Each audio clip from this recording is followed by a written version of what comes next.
কিয়ামতের দিন সূর্য খুব কাছে নেমে আসবে।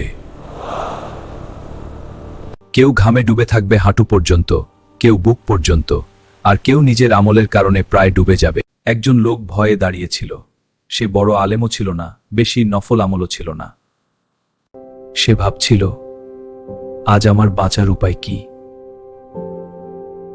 হঠাৎ সে দেখল তার আমলনামায় একটি ছোট ভালো কাজ জ্বলজ্বল করছে।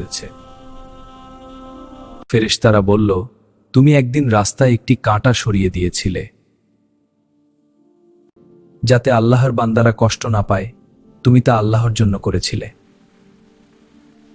আল্লাহ বললেন, আজ আমি তোমার পথ সহজ করে দিলাম।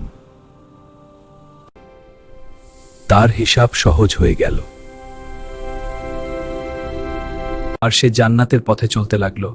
ছোট আমল, কিন্তু মহান প্রতিদান।